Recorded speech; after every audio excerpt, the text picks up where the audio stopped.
Nākamais sarunbiedrs ir Toma Macoka tētis, Andrejs Macoks.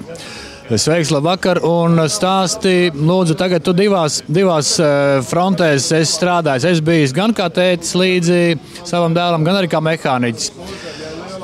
Divi jautājumi. Kā pirmām kārtām tev pašam šķiet Toma rezultāts savā vērtējumā, un arī par to, kā tev patīk strādāt šādā komandā? Sāksim, teiksim, ar Toma rezultātu.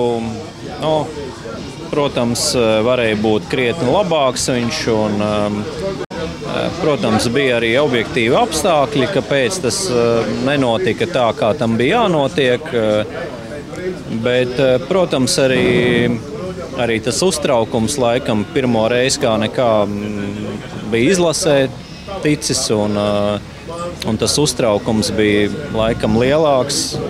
Un nevarēja. Pirmajā braucienā sevišķi tas bija jūtams, un arī bišķiņ bija ķibeles ar motociklu.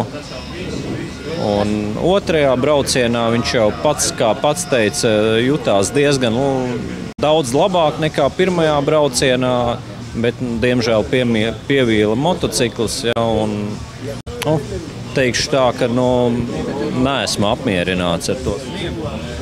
Vai ir skaidrs, kas ar motociklu notika tajā braucienā? Īsti nav skaidrs. Kā iepriekš es biju dzirdējis no daudziem, kas brauc ar iešprices motocikliem, kad bieži gadās problēmas ar elektrību. Ja? Man līdz šim tas nebija vēl gadījies, bet šī bija tā pirmā reize, kad vienkārši kaut kas pārstāja darboties, vienkārši pazuda tā kā elektrība, motocikls vienkārši noslāpa. Un Toms mēģināja viņu pielaist, un tas neizdevās. Un pēc brauciena aizgāja pakaļ, un viņš atkal rūc, tā kā nekas nebūtu bijis. Un to vainu tā arī nekonstatējām vēl. Tad otra jautājuma daļa. Tātad, kā tev patīk strādāt šādā komandā? Kas tev šķita izdevies, kas nepārāk? Un ko tu par to domā? Es domāju, ka tas šāds sastāvs un komanda bija labākais, kas līdz šim ir bijis Latvijas izlasēji.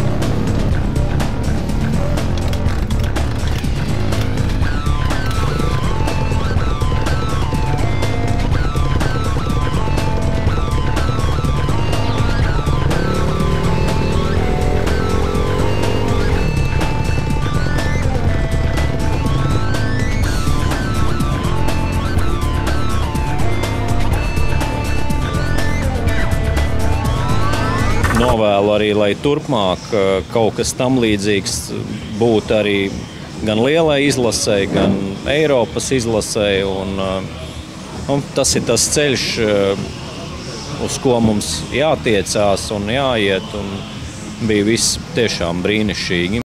Paldies, tas bija Andrejs Macoks, Toma Macoka tētis un mehāniķis vienā personā. Pāriesim tālāk tepat pie vīriem, kas tepat sēž pie mūsu galda. Stāst, Frīdi, kāpēc nolēmāt braukt uz Eiropas nāciju motokrosu un kā jums patika tas, ko jūs tur redzējāt? Pirmkārt, Juris ir braucis motokrosā arī kaut kādus gadus. Es esmu motokrosam veltījis 15 gadus no savas dzīves. Piedalījies kā treneris sporta skolā. Trenējis jaunatni motokros braukšanā, un man bija interesanti, kā pa šiem gadiem ir kaut kas mainījies. Mainījies ir tā, ka šī brīdī man nav saprotams nekas no tās virtuves, kas te notiek tajā motokrosā. Tāpēc man ir ļoti interesanti pavērot, un es tāpēc arī ļoti daudz jautājumus uzdodu, lai kaut ko mēģinātu saprast. Principā mēs braucām atpūsties. Un es pilnīgi droši varu pateikt, ka tas mums arī pilnīgi ir izdevies. Mēs braucam uz motokrosu atpūsties, ja? Un, ja ņem vērā šo rezultātu, kā es saprotu, tad tik labs rezultāts nekad nav bijis, tad es tomēr atļaušos arī, varbūt iztēloties, kad arī mēs esam varbūt pielikuši nelielu pirksti pie šī rezultāta ar savu klātbūtni.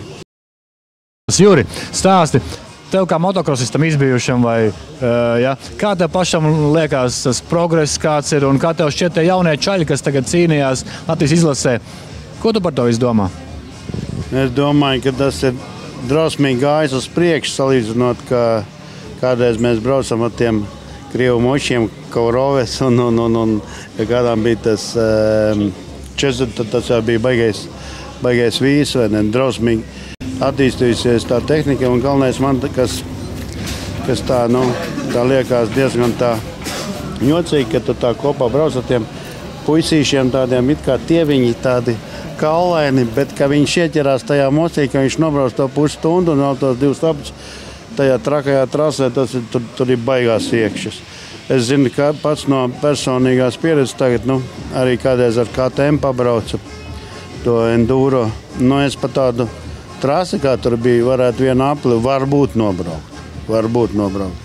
Tur jābūt baigām iekšā, bet tas baigājās uz priekšu. Apgājāt vispār pa trasi vai tikai to startu pleķīti tikai apstiet? Mēs apgājām, jā, trasa ļoti smaga bija. Vēl viņa bija pielījusi, un es zinu, ka viņa dubļaina un smaga, viņa drausmīgi grūti pa to ir braukt. Un cepurnos puikām viņi baigi izturīgi, un vislabāk man patika tas, ka mūsējā latviešu puikas paņēma startu, ka viņi pirmie bija, tas bija forši. Tā skata dēļ vien jau vai klātbūt? Jā, tas bija baigi labais efekts, ka tev pirmajā līkumā aiziet 3 zvaigznes uz krūti. Zvaigznes pa priekšu un vēl nav noķēpāts tās 3 zvaigznes. Viņas ir dīrs, jo pirmais jau kā brauc tajā, viņš nenoķēpājās pēc tam tikai. Ja visi spicēji braucēji, skaties viņiem tās drēbes ir tīrs, ja pēc tam tie pārējie jau, kas brauc, tie jau ir tur, ar dubļiem novārtījušies. Neforši. Pie trešā jūsu kolēģi vai sabiedrotā Vilis. Stāsti, Vili, kā tev gāja šai braucienā un kā tev patika motokross? Motokrosā pēdējo reizi es laikam esmu bijis ķegumā gadus 10 atpakaļ. Uz blaķenītēm? Ja būs parasto? Jā, serijas braucu. Tā es braucis pats nesu, bet patīk. Kaspar, stāsti, tu kā komandas pavārs, pilnvērtīgs komandas dalībnieks, cik porcijas ēdienu tu pa šo visu nedēļu esi sagatavojis, ja tu to vispār vari izskaitīt? Nē, protams, ka tas nav iespējams izskaitīt, jo ēdienreižu bija daudz un dienā tas viss tika vairākas reizes gatavots un, protams, ka nevar. Tātad tev bija jāpabaro apmēram 30 cilvēku dienā? Brīžiem man bija pat vairāk, kad tie Nīderlandes draugi bija, vācieši arī un līdzjutēji un krietni vairāk kā 30. Baroja viss, kas nāca uz telti, Kaspars Malacis, un stāsti, kas bija pieprasītākais ēdiens vai kādas ēdienas vispār gatavoja komandai? Viens bija tas, ka komandai bija jāgatavo, un otrs bija, ka sportistiem arī atsevišķi jāgatavo. Sportistiem nekādu trekni nevarēja gatavot, kaut ko vieglu, tur makaronus parasti bez gaļas vai kaut kādu zupiņu vieglu.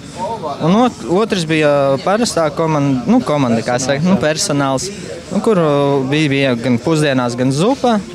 Otrais ar visām piedevām. Protams, pēc tam vakarā atkal vakariņās, tur otrais tāds kārtīgs, lai jūtas pāēduši. Tā.